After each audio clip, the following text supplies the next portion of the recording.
To transcend time and the false self is not to retreat from life or to abandon the world. It is not about withdrawing into some distant place, escaping what is ordinary and human. Instead, it is about entering life more fully than ever before. When you are present, deeply anchored in the now, you discover a dimension of living that is not bound by circumstances. Presence itself becomes the gateway to transcendence, and through it, even the simplest moments reveal a depth and richness that the mind could never imagine. Most people live as though life is always somewhere else. They treat the present as a means to an end, a stepping stone to a future moment that will supposedly be better, more fulfilling, more complete.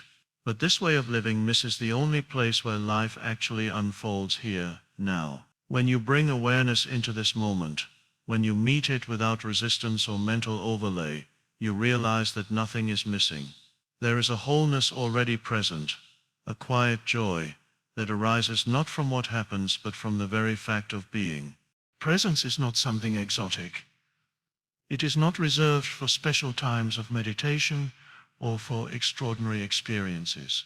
It is available in every moment, in the most ordinary acts, washing your hands, drinking a glass of water, walking across a room. All can be infused with presence when you give them your full attention. In doing so, the ordinary becomes extraordinary, because you are no longer half living, lost in thought. You are fully here. This is why silence, stillness, and simple awareness are so transformative. In silence, the mind loses its grip, and the deeper dimension of being reveals itself. In stillness, you are no longer pulled by the endless momentum of thought, and you begin to notice the simple aliveness of the present. Even in the busyness of daily life, you can find this stillness. It is not the absence of activity, but the presence of awareness within activity. Imagine walking through nature with full presence. You are not thinking about what happened earlier or what will happen later. You are simply there, feeling the earth beneath your feet, hearing the rustle of leaves, noticing the vast sky above. In that moment, the boundary between you and the world dissolves. You are not a separate self walking through nature. You are nature itself, expressing itself in this form, breathing, moving, perceiving. That sense of oneness is what it means to transcend. The same can happen in human relationships. When you are fully present with another person, when you are not listening through the filter of judgment or waiting to respond, but simply giving your full attention, something profound emerges. True connection arises. You are no longer relating from the surface of the false self to the surface of another's false self. You are meeting in the dimension of presence, where separation fades. In that space, love is no longer something you seek. It is what naturally flows. Presence also transforms the way you relate to challenges. When you live unconsciously, problems appear heavy and overwhelming because the mind magnifies them with stories and projections. But when you are present, you see things as they are, without the added layer of fear or resistance. You respond to challenges step by step, moment by moment, without carrying the burden of imagined outcomes. Even in difficulty, you sense a stillness at the core of your being that remains untouched. This stillness gives you strength. Living in presence does not mean denying the practicalities of life. You still use the mind when needed. You still plan, you still act, but you no longer confuse these activities with who you are. They happen within the larger field of awareness. You are not lost in them. You are anchored in being while they unfold. In this way, life gains a rhythm, a flow. Actions become more effective, less burdened by stress, because they arise from clarity rather than compulsion. The timeless dimension you touch in presence is not something you acquire. It is something you recognize. It has always been here, beneath the layers of thought and identity, even as your body ages, even as circumstances change. This dimension does not. It is the same awareness that was here when you were a child, the same awareness that notices your thoughts and experiences today. To live in presence is to align yourself with that timeless essence and allow it to shine through everything you do.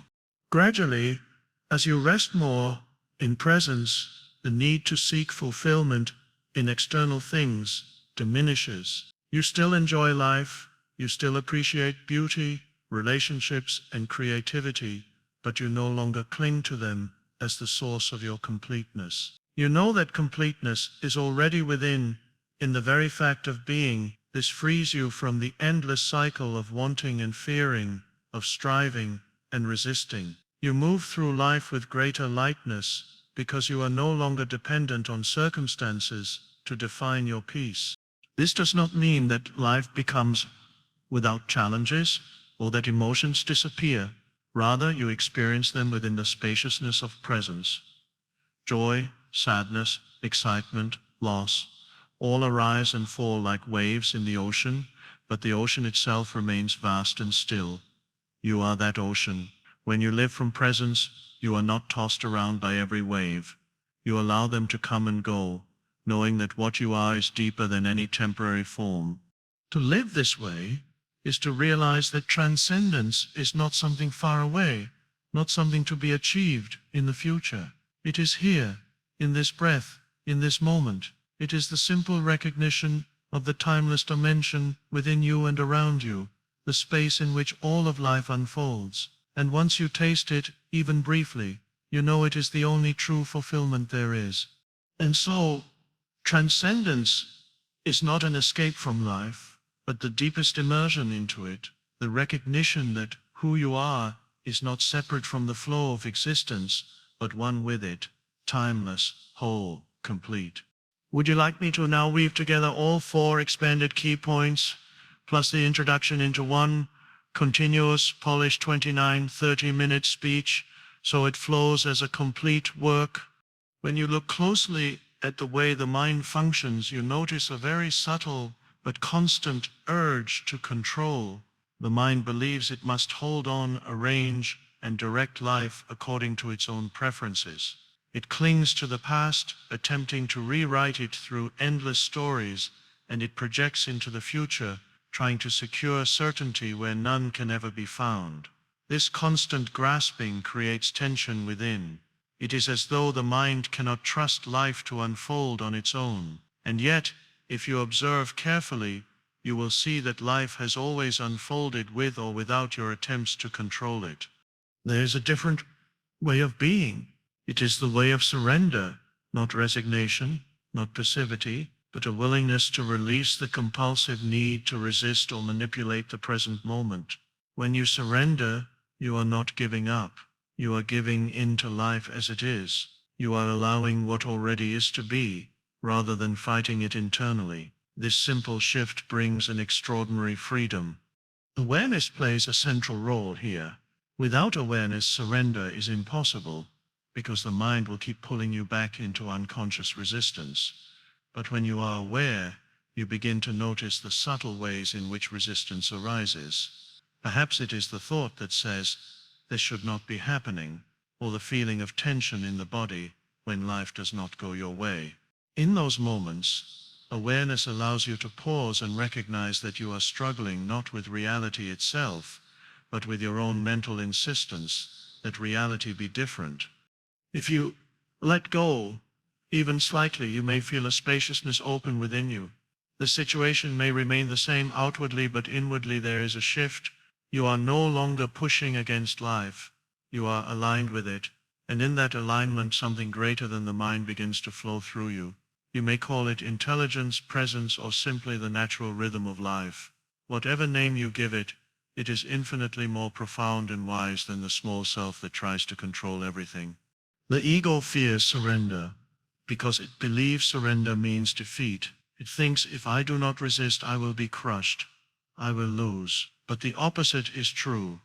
In resistance, you are small and contracted. In surrender, you open to a vastness beyond the limited self. From that openness, responses arise that are more balanced, more compassionate, more effective than anything the ego could have strategized. You act, but without the burden of fear. You move, but without inner strain. Life moves through you effortlessly.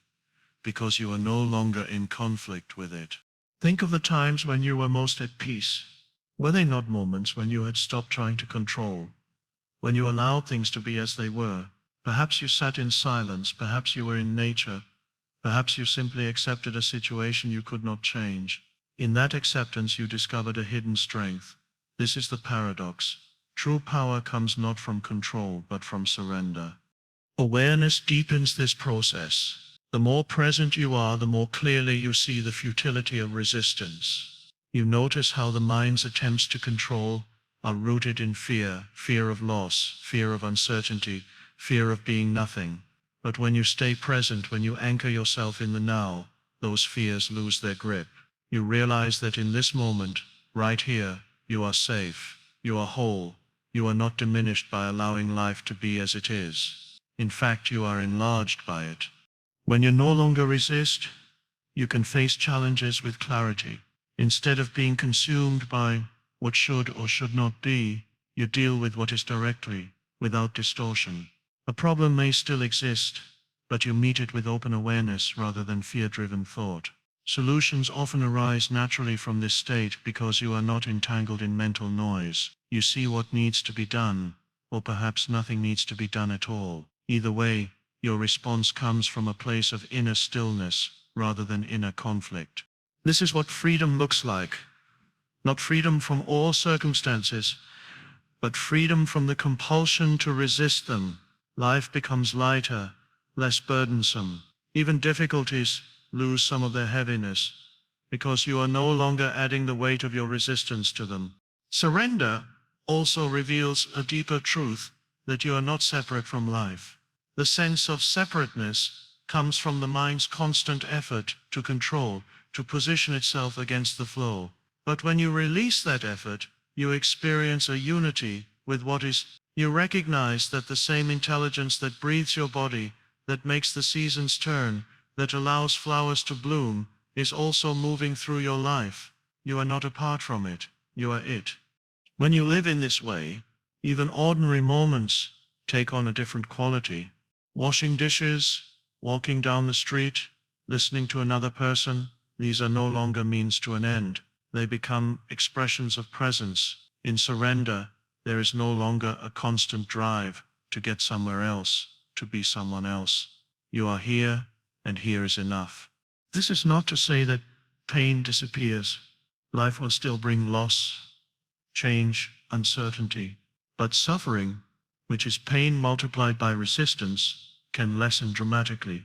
You can feel grief without being consumed by it, face uncertainty without collapsing into fear. Awareness holds these experiences in a spacious embrace, and surrender prevents them from hardening into suffering. The more you live like this, the more you sense a deeper intelligence guiding your life. You realize that what the mind resisted so fiercely sometimes turns out to be a doorway to growth, to awakening. And what the mind longed for sometimes brings only disappointment. From the perspective of surrender, you no longer need to decide what should or should not be. You allow life to unfold, and in that allowing, you find a peace that does not depend on circumstances. This is the gift of surrender and awareness, the discovery that freedom was never about controlling life, but about being free from the need to control. Would you like me to expand key point 4 in the same way into a flowing 1,000-word segment, so the full speech completes its arc? When we begin to observe ourselves more closely, we notice something very interesting. The person we believe ourselves to be is not as solid or as real as we once assumed. We carry an image of ourselves, built from memories, roles, and stories. And this image becomes the lens through which we interpret life. It says, this is who I am, this is what I have been through, this is what I want, and this is what I fear. Yet when you look deeply, you discover that this self is made entirely of thought. It has no existence outside of the mind. The identity most people live with is like a collection of snapshots and narratives, constantly rehearsed and updated. You may call it me or my story. It includes what you have done, what has been done to you, the labels you carry, the successes and failures, the expectations for the future. All of this feels very personal and very important. And yet, if you were to strip away those thoughts, what would remain? Would you cease to exist? Or would you encounter a deeper sense of being that does not depend on any story? This is the discovery at the heart of awakening, that the self you cling to so tightly is not your true essence. It is a temporary mask, a role being played in the theater of time. Beneath it lies the unconditioned presence that is not touched by past or future, not defined by any label. The ego self is always becoming, always trying to secure its place, always measuring and comparing. But the deeper reality of who you are does not need to become anything. It already is. Think of the ways in which the false self seeks to affirm itself. It attaches to achievements, possessions, or opinions.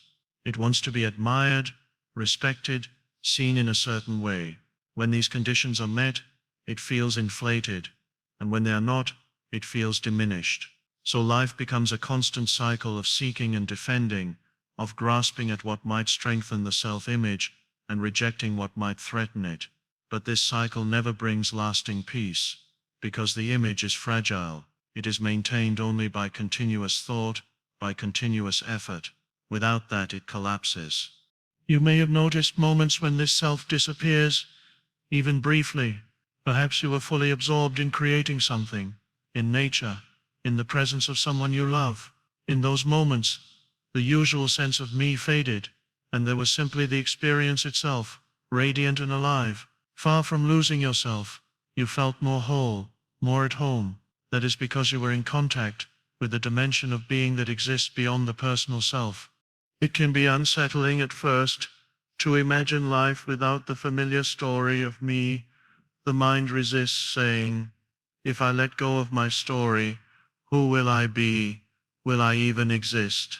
But notice that when you drop into presence, when the chatter quiets, you do not disappear. You remain fully here. In fact, what remains is more real than any story. The awareness itself, the sense of aliveness, the pure consciousness that perceives all. This is the true essence of who you are, and it is never diminished by circumstances.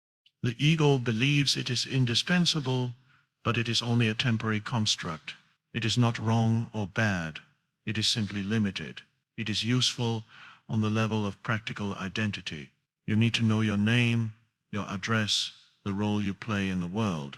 But when you mistake that surface identity for your deepest self, suffering inevitably arises, because then your sense of worth is tied to conditions outside your control, to things that come and go. But when you rest in the realization of your timeless essence, you discover a freedom untouched by those fluctuations.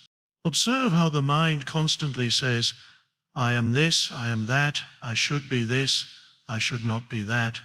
These are all forms of identification. But you are not any of these thoughts.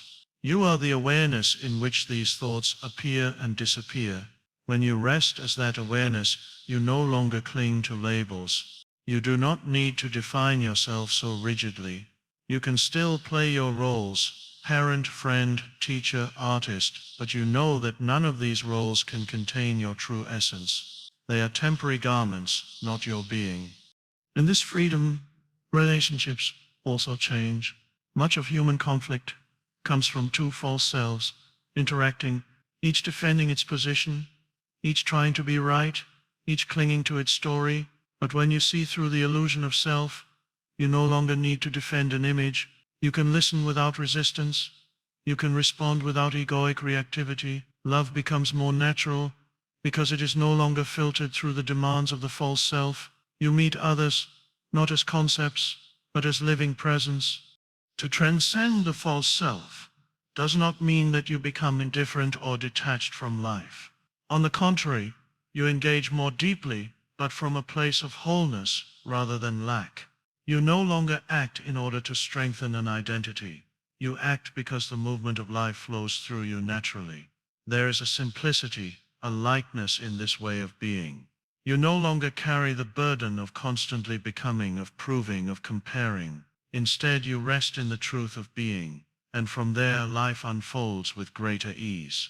And yet, this realization cannot be reached by effort. The ego cannot achieve the transcendence of ego. It happens when you pause, when you see the self for what it is, a bundle of thoughts, and then allow yourself to rest in the silence beneath those thoughts. It is in that stillness that the deeper dimension of self reveals itself. The more you notice it, the more you live from it, until gradually it becomes your natural state. It is not about adding anything new to yourself. It is about seeing what was never truly you and allowing it to fall away. What remains is not something you can lose, because it was never born and it will never die. It is the unchanging awareness behind every experience. And to live from that place is the beginning of true freedom. Would you like me to now expand key point 3 into the same flowing 1,000-word segment, so the speech continues seamlessly? We begin to realize that much of what troubles us, much of what weighs on the human mind, is not the present moment itself, but the mind's constant entanglement with what it calls the past and the future. The mind is almost never content to be here. It drags memories into the present, replays stories endlessly, and projects itself forward into imagined situations, events that have not yet come. In doing so, it creates the illusion of time as something real, solid, and pressing.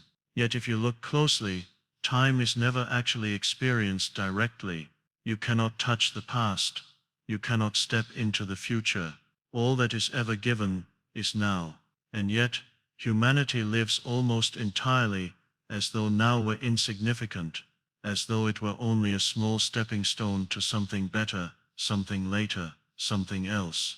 When you begin to perceive this, you notice how easily the mind becomes dissatisfied. It says things should have been different, they should not have happened the way they did, or it says something better must come, only then will I be at peace, only then will I have arrived. And so you find yourself oscillating between regret and anticipation, between sorrow and anxiety. This is the burden of psychological time, and it obscures the simple beauty of being alive. The present moment, the only reality there is, becomes hidden under the weight of stories the mind carries. Look within yourself right now, and you may notice how the mind tries to escape the simplicity of this instant. It asks what comes next, what should I do, where am I going? But if you pause, even for a moment, you may sense that underneath all this activity lies a stillness, a presence that does not move with the ticking of the clock. In that stillness there is no past, no future, only the immediacy of now. This is not a concept, but a direct experience, always available. Consider how deeply this illusion of time has shaped human life. Entire identities are built around stories of the past, both personal and collective. Nations define themselves by their histories. Families cling to memories of what was, and individuals hold on to narratives of who they have been. At the same time, enormous amounts of energy are poured into reaching toward the future, chasing achievements, possessions, or recognition. But what is often overlooked is that both past and future only ever exist as thoughts in this moment. They are not places you can travel to. They are mental images arising now. When you deeply realize this, something shifts. You see that freedom is never later. It cannot be postponed. Peace does not arrive when circumstances finally align with your desires. It is always here, hidden beneath the restless movements of time-bound thought.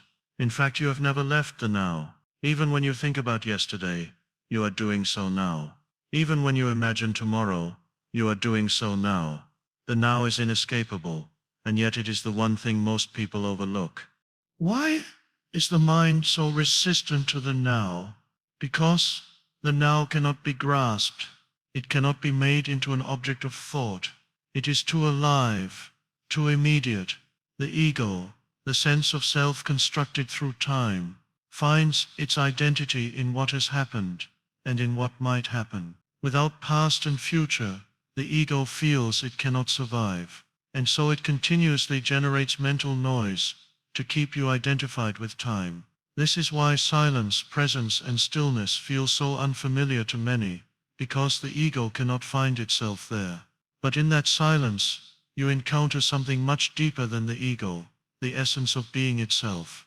Think of a moment when you were completely absorbed in the present, perhaps watching a sunset, listening to beautiful music, or holding the hand of someone you love. In that moment, the usual sense of time disappeared. You were not concerned with what came before or what might come next. There was only the richness of that single experience, timeless, whole, complete. These glimpses point you to the truth that transcending time is not about escaping life, but entering it more fully with undivided attention. The mind will sometimes ask, does this mean I should never plan, never learn from the past, never prepare for the future? Not at all. Practical time remains useful. You need to remember where you put your keys. You need to know the date of a meeting. You may plan a journey or save for tomorrow. These are functional uses of time. But what creates suffering is when the mind takes this practical dimension and turns it into psychological time, when it dwells obsessively on what should or should not have been, or when it projects fulfillment endlessly into a future that never arrives. To live in alignment with reality is to use clock time for practical purposes, while remaining rooted inwardly in the timeless now.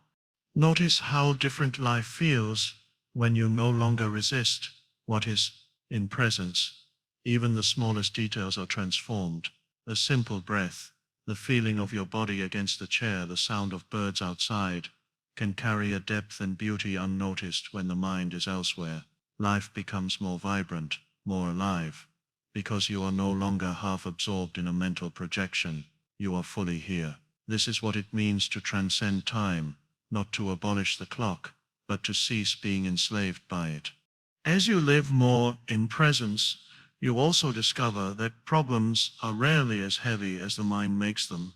Most problems exist only in thought. They are stories about what might happen or judgments about what has already happened. In the present, challenges may arise, but you deal with them one step at a time, with clarity, without the added burden of fear or regret. This is the difference between carrying the weight of imagined time and responding to life as it actually unfolds. Gradually, you begin to sense a timeless dimension of yourself that does not age, that does not belong to any story. Your body exists in time, your thoughts arise and fall in time.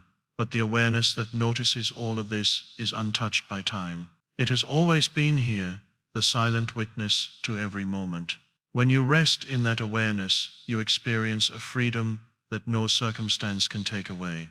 So to transcend time is not some faraway achievement. It is a simple return to what has always been here. It is to step out of the stream of thought, if only for a breath, and recognize that you are not separate from the present moment. You are the present moment. All of life unfolds here, and here alone. And the astonishing discovery is that here is enough. Would you like me to continue with key point 2 in the same expanded style, 1,000 words seamless flow, so the speech builds naturally point by point? As you sit here, I invite you to notice the stillness around you and within you. Become aware of your breath, the sensation of being alive in this very moment. Because what we are about to explore together cannot truly be understood with the mind alone. It must be felt, here, now. Many people come to teachings like these carrying a longing, perhaps even a subtle unease. Something within them knows there must be more than the endless stream of thoughts, the weight of the past, and the constant chase towards some imagined future. Perhaps you too have felt that, an inner restlessness, a quiet question that whispers, is this all there is? This question is not a sign of failure or lack. It is the beginning of awakening. The mind is so used to searching, to labeling, to grasping. But what we are pointing to here transcends all of that. It is not found in more information, more doing, or more striving. It is found in the timeless presence that is already here, before thought, beneath every experience, untouched by circumstances. So I ask you, not as an effort, but as a gentle allowing, can you give yourself fully to this moment? Can you listen not only with your mind, but with the deeper part of you that is still spacious and aware? Because if you remain present, if you allow these words not just to be heard, but to resonate, something within you may recognize its own reflection. And perhaps, by the end of this talk, you will discover not something new to achieve, but something timeless you have never lost, your very being, free of time, free of self, whole and complete in the eternal now. Would you like me to continue this exact tone into a full introductory 700, 800 words before moving into the four main key points?